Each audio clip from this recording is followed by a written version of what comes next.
लोकसभा चुनाव 2024 के जैसे परिणाम निकलकर सामने आए हैं दर्शकों, उसके बाद आपके पक्ष और विपक्ष दोनों तरफ खुशी देखी जा रही है। दोनों पार्टियां अपने सरकार बनाने का दावा ठोक रही हैं।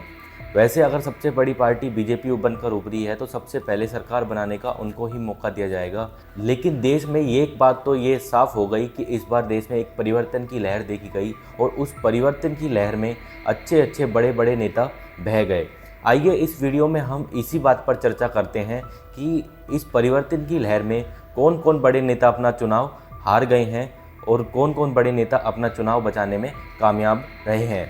सबसे पहले शुरुआत करते हैं सबसे बड़ी हॉट सीट की। वो आती है आपके अमेठी से और अमेठी से स्मृति ईरानी भारी बड़े अंतर से इस बार चुनाव हार गई है। कांग्रेस के उम्मीदवार केएल शर्मा ने उनको भारी मतों से हराया है। वहीं अगर अगली सीट की बात करें दर्शकों तो वो आती है अरुणाचल वेस्ट से और अरुणाचल वेस्ट में उम्मीदवार थे किरेन रिजिजू जी, जो आपको केंद्र में मंत्री भी आपको देखने को मिले। वो अपना चुनाव जीतने में कामयाब रहे। इस सीट पे भी संशय के बादल छाए हुए थे दर्शकों। वहीं अगर तीसरी सीट की बात की जाए तो कन्नौज की सीट थी और कन्नौज की सीट आराम से अखिलेश यादव जी ने जीत ली। वहीं अगर चौथी सीट की बात की जाए तो वो थी करनाल की सीट और जहां पर कड़ी टक्कर इस बार देखने को मिली हरियाणा के पूर्व मुख्यमंत्री मनोहर लाल खट्टर जी। वहीं अगर कांग्रेस प्रत्याशी दिवांशु बुद्धि राजा के बीच में एक कड़ी टक्कर देखने को मिली, लेकिन अंत में चुनावी परिणाम आपके बीजेपी की तरफ गए और हरियाणा के पूर्व मुख्यमंत्री मनोहर लाल खट्टर जी इस चुनाव को जीतने में कामयाब रहे। वहीं अगली इस सीट की बात की जाए तो वो कुरुक्षेत्र हरियाणा की सीट थी, जहां पर नवीन जिंदल जी जो पहले कांग्रेस में थे और वो उन्होंने चुनाव से पहले अपना पाला बदला था, वो भी अपना चुनाव जीतने में कामयाब रहे।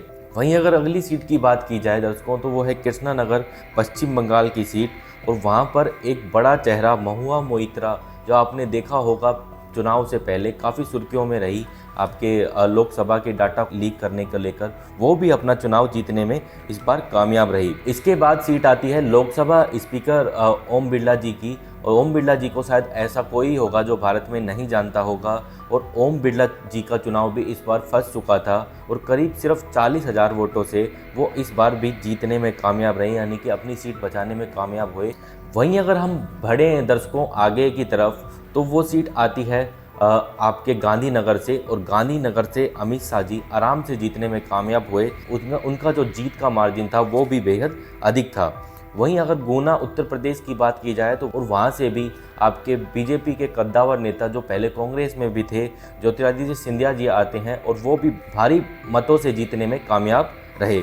वहीं अगली सीट आती है गोरखपुर उत्तर प्रदेश की और वहां से भी रवि किशन जी भारी मतों से जीतने में कामयाब रहे दर्शकों। यहां पर मुकाबला सपा के साथ था और सपा के प्रत्याशी को उन्होंने हरा दिया। अगर अगली सीट की बात की जाए दर्शकों तो वो आती है छिंदवाड़ा मध्य प्रदेश से और यहाँ पर कांग्रेस के बड़े नेता कमलनाथ जी, जो मध्य प्रदेश में मुख्यमंत्री का भी चेहरा रहे इस बार चुनाव में और पहले वो मुख्यमंत्री भी रह चुके हैं, उनके बेटे नकुल नाथ जी इस बार छिंदवाड़ा से अपना चुनाव हार गए और बीजेपी प्रत्याशी बंटी विवेक साहू इस बार अपना चुनाव जीतने में कामयाब रहे दर्शकों। वहीं अगर एक सीट की बात की जाए तो जोरहाट असम की सीट है।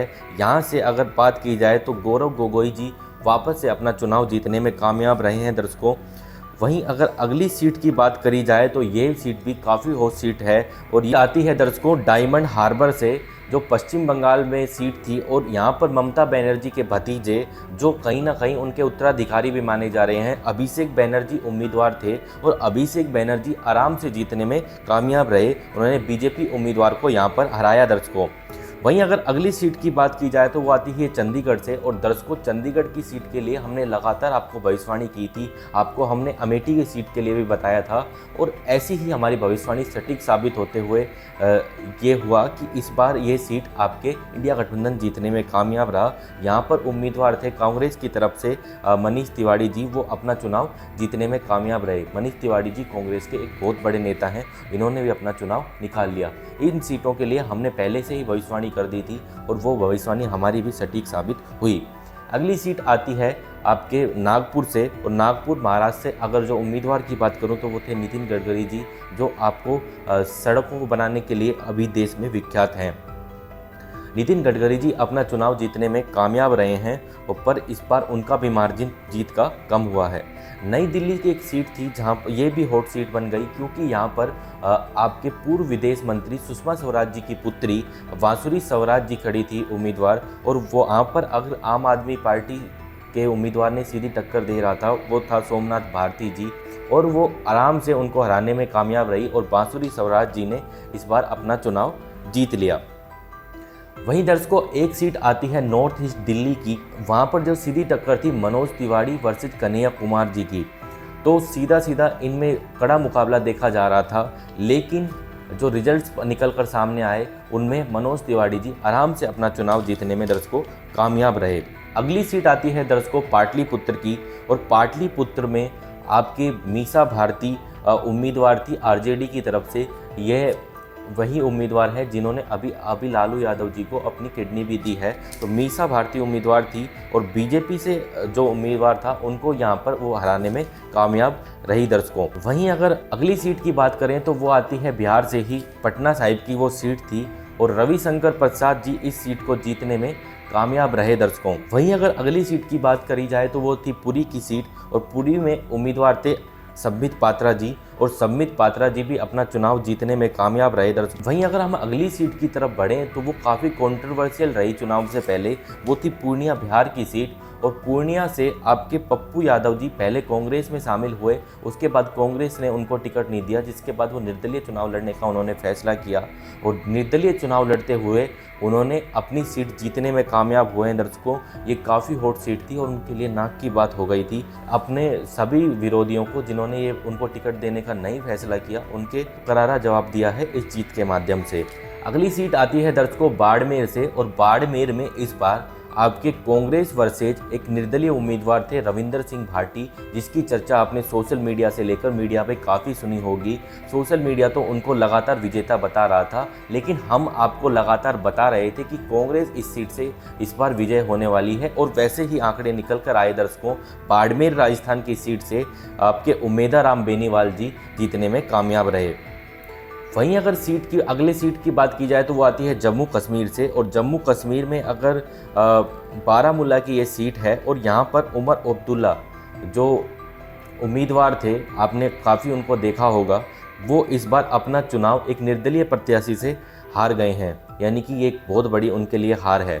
अगर जम्मू कश्मीर की तरफ बढ़ें तो जम्मू कश्मीर में आती है दूसरी बड़ी नेता महबूबा मुफ्ती, जिनकी पीडीपी पार्टी है, वो भी अपना चुनाव इस बार नेशनल कॉन्फ्रेंस के नेता से हार गई हैं, यानी कि दो बड़े नेता आप जम्मू कश्मीर से हारते हुए इस बार दिखाई दिए हैं दर्शकों।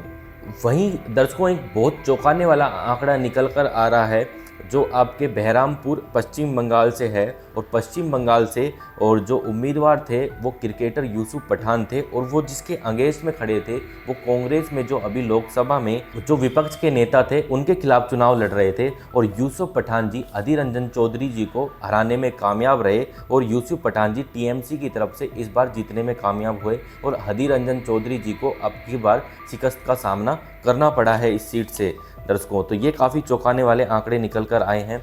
बेगूसराय बिहार से आपके गिरिराज सिंह जी बीजेपी से प्रत्याशी थे, आपने लगातार मीडिया में उनको देखा होगा बयान देते हुए, वो भी इस बार अपना चुनाव बचाने में कामयाब हुए हैं, उनको जीत मिली है। मंडी से उम्मीदवार थी आपके कंगना रनावत जी, और लगातार उनकी सीट को लेकर दर्शकों चर्चा थी, और इस बार मंडी से आपके कंगना रनावत जी जीतने में कामयाब रही है दर्शकों, और कांग्रेस के उम्मीदवार विक्रमादित्य सिंह जी को इस बार हराने में वो कामयाब रही हैं, यानी कि पहली उनकी पारी हिट रही है। मथुरा उत्तर प्रदेश से हेमा मालिनी जी अपनी सीट बचाने में कामयाब हुई है दर्शकों। वहीं अगर हम बात करें मुंबई नॉर्थ की, तो मुंबई नॉर्थ की अगर बात करें तो वहाँ से भी बीजेपी के कद्दावर नेता पीयूष गोयल जी उम्मीदवार थे, और पीयूष गोयल जी भी भारी मतों से इस बार विजयी मुंबई नॉर्थ की बात करें। पीयूष गोयल जी के लिए अगर बात भी की जाए तो वो पहली बार अपना चुनाव लड़ रहे थे, इससे पहले वो राज्यसभा से सांसद थे। मेरठ उत्तर प्रदेश से अगर बात की जाए तो वहाँ पर भी एक बेहद हॉट सीट बन गई थी, क्योंकि भगवान राम का किरदार निभाने वाले अरुण गोविल जी इस बार उम्मीदवार थे बीजेपी की तरफ से, और लगातार कल ये देखा जा रहा था कि वो पिछड़ते हुए दिखाई दे रहे थे, लेकिन अंत आते आते वो भी अपनी सीट को बचाने में कामयाब रहे, और उनकी सीट पर भी उनको भी जीत का स्वाद चखने को मिल गया। वहीं अगर अगली सीट की बात करें तो वो आती है राजगढ़ मध्य प्रदेश से दर्शकों, और वहाँ पर उसको लेकर हमने आपको पहले ही सटीक भविष्यवाणी कर दी थी और कह दिया था कि दिग्गी राजा जी यानी दिग्विजय सिंह जी इस बार हारते हुए आपको दिखाई देंगे, और वैसा ही कुछ हुआ। रोडमल नागर जी जो वहाँ पर बीजेपी की तरफ से उम्मीदवार थे वो अपना चुनाव जीतने में कामयाब रहे हैं दर्शकों। वहीं अगर अगली सीट की बात की जाए तो वो आती है मैनपुरी उत्तर प्रदेश से, और वहाँ इस सीट के लिए भी हमने पहले से ही सटीक भविष्यवाणी कर दी थी और ये हमारी सटीक भविष्यवाणी बिल्कुल सटीक साबित हुई है दर्शकों। डिम्पल यादव जी इस बार वापस से इस बार चुनाव जीतने में यहाँ पर कामयाब रही है दर्शकों।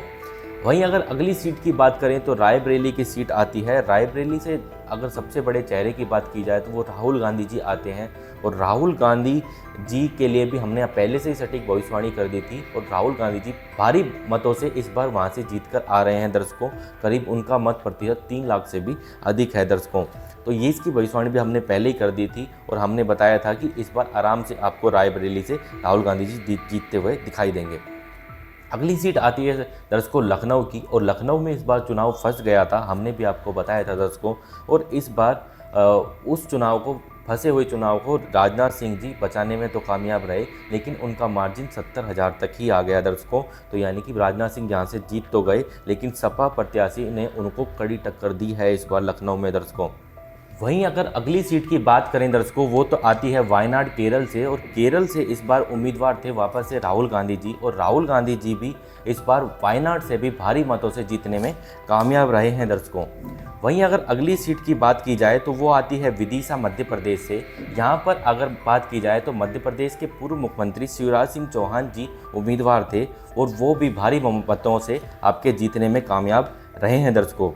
वहीं अगर अगली सीट की बात करी जाए तो वो आती है वाराणसी से, और वाराणसी से प्रधानमंत्री मोदी खुद से उम्मीदवार थे, और वो पिछले बार भी यहीं से उम्मीदवार थे, 2014 में भी यहीं से उम्मीदवार थे, लेकिन उनका मार्जिन बेहद कम हुआ है इस बार। वो सिर्फ 1-1.5 लाख के आसपास आ गया, जो 5 लाख से भी अधिक वोटों से जीते थे।